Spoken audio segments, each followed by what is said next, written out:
Hi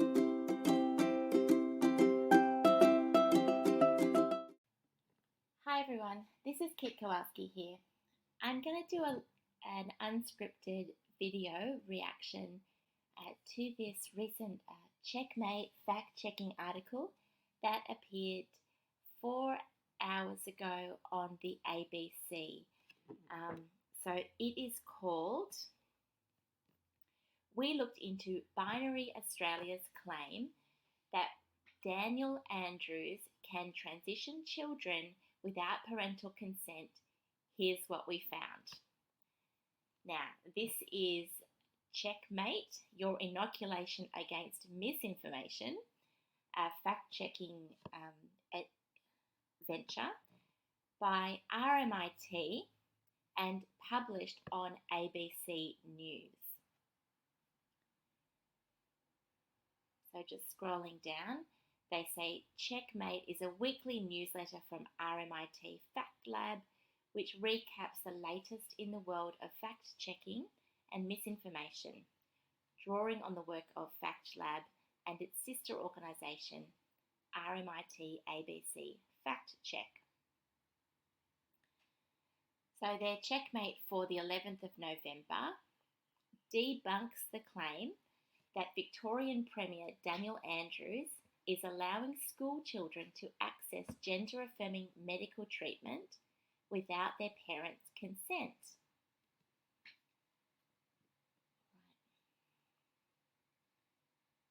Now, this is the article here, and it refers to these posters and social media tiles that were put out by an organisation called Binary.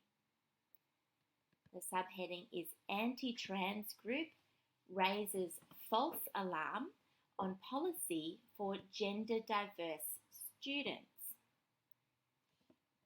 Now already we are prejudicing the reader here because we've called the group anti-trans. Now imagine you've just come into this and you don't know who Binary are and you really don't know much about the whole gender debacle. Already it's calling them an anti-trans group. So that's giving that's really giving the hand away, isn't it? And it's saying that it is a false alarm on a policy for gender diverse students. Now, this is very much the language of those who support the idea that we have internal gender essences. So this is already supporting the idea that there is such a thing as a transgender child.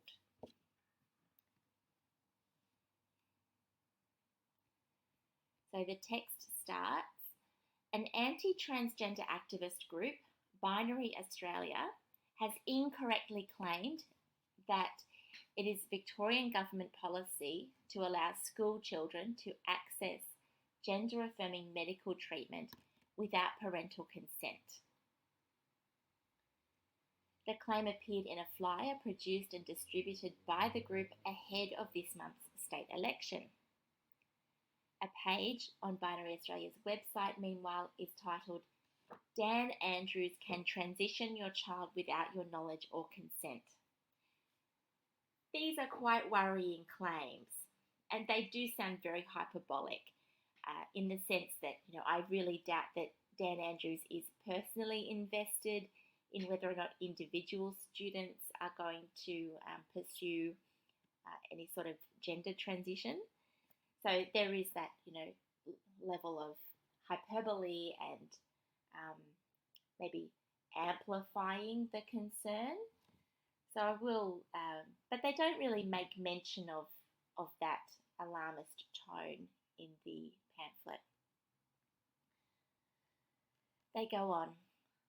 Both the flyer and webpage reference information taken from a Victorian government website on LGBTIQ student support in schools to make the case that Victorian education professionals can give permission for students to, quote, gender transition without the approval of their parents. Okay, that's the key claim, right? That there's material on a Victorian government website that is saying that education professionals can give permissions for students to transition without the knowledge or consent of their parents. That's the key claim that apparently has been debunked in this article. So just remember that. But as RMIT Fact Lab found this week, such suggestions are false. Neither the Victorian government nor schools may give permission for a student to access medical treatments for gender dysphoria. So here, they've actually moved the goalposts a little bit. So they've gone from talking about gender transition, which as we know includes a range of social accommodations, such as changing names, changing clothing, uniform choices, pronouns, using toilets or sporting facilities reserved for one sex or the other. That is all included in gender transition. This debunking article has now started to talk specifically about medical transition, which is part of gender transition, but it is not the only means of gender transition. Such treatments can only be accessed through medical professionals and require permission from parents or carers or from a judge via a court order. So that is really important to note, that the parents are one of 3 decision makers here. So we're not simply talking about parents, we are talking about parents or carers, which in some cases includes the school, or a judge. So this is currently not debunked. The government website listed by Binary Australia outlines the process for a student, quote, affirming their gender identity at school, not undergoing medical treatment. So see here, right, they're splitting hairs here.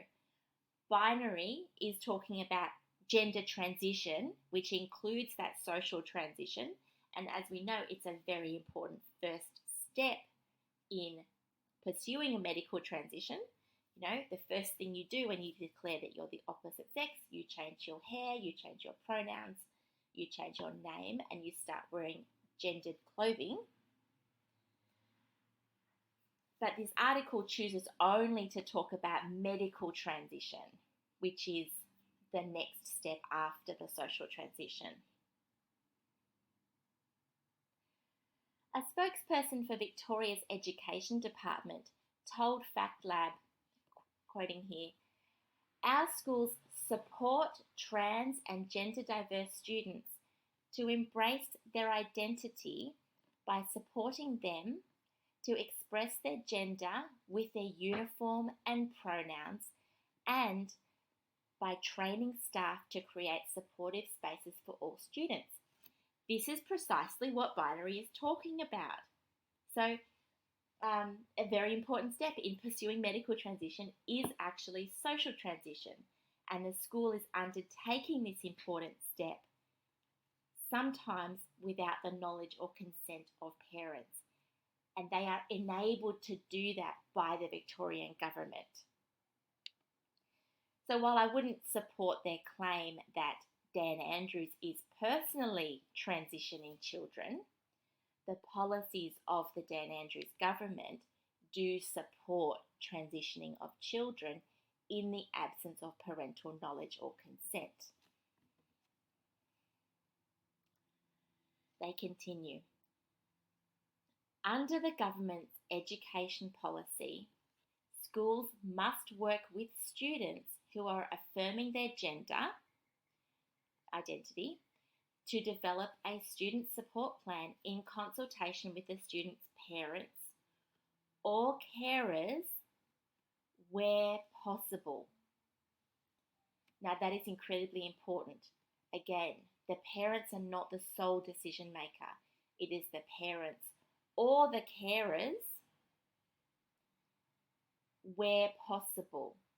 And that means there is an allowance for where it's not possible, for where the student does not want to approach their parents, or where the student has approached their parents and their parents have said no. And our next paragraph gives us what happens here. However, in cases where, they're quoting from the guidance here, no agreement can be reached between the student and the parents regarding the student's gender identity, end quote, a school can consider whether the student is a mature minor and thereby able to make decisions for themselves. Such students, quoting again, should be, not could be, not would be, not maybe, not can be, should be affirmed in their gender at school.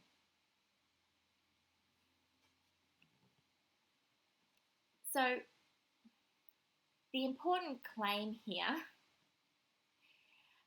is, so Binary started out with the claim that Dan Andrews can transition your child without your knowledge or consent.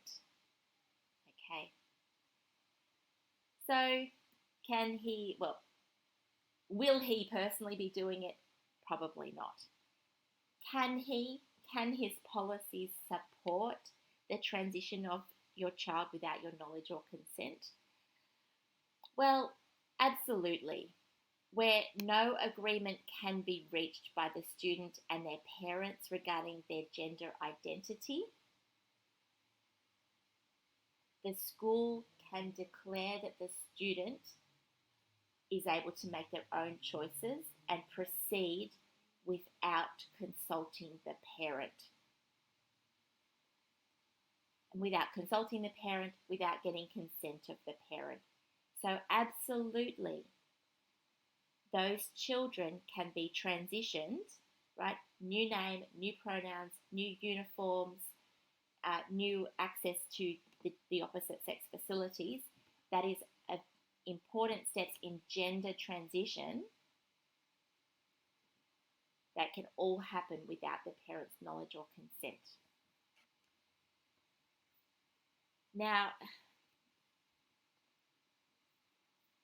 this article, they think that by confining this scope to medical transition, that they have debunked the claim.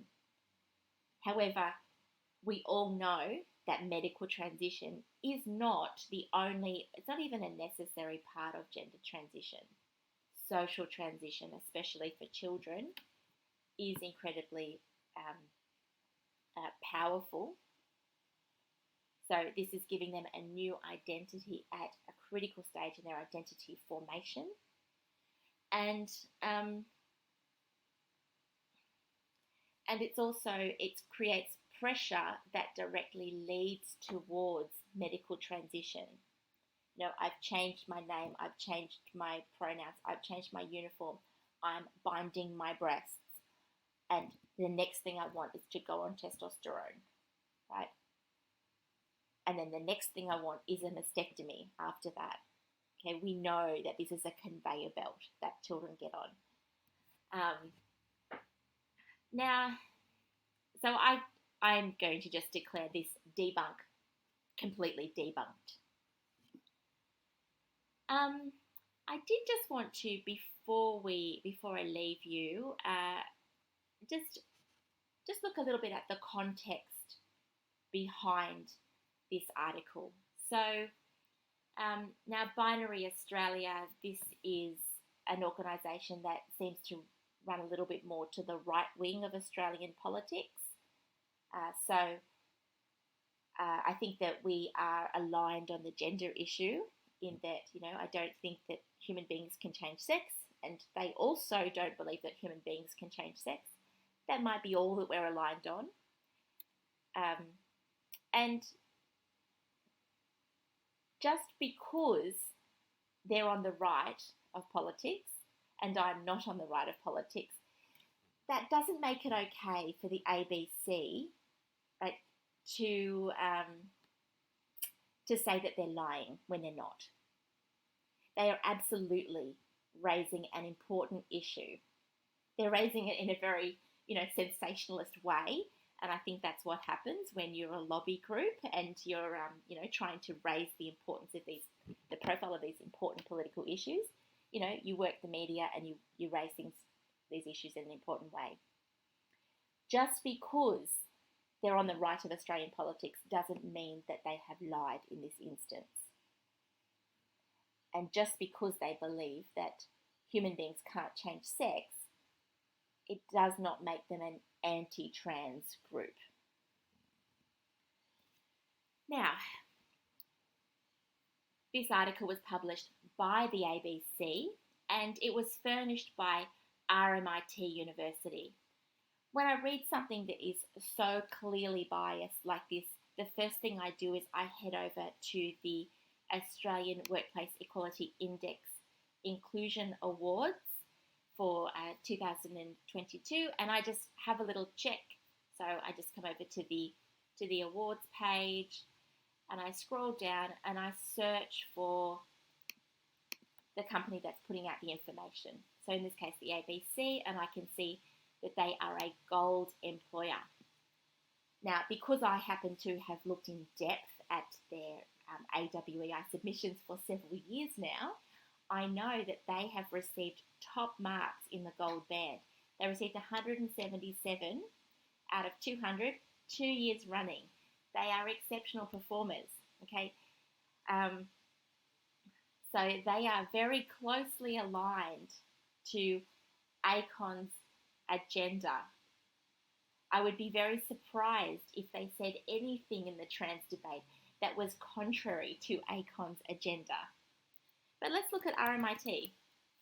Okay, this is even less surprising. RMIT University are platinum performers.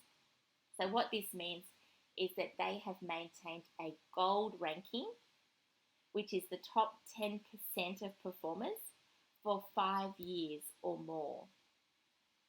So you have to be very closely aligned to ACON's agenda for an extended period of time. And that means that you have relationships with ACON. You have, and you are absolutely invested in aligning your message with theirs.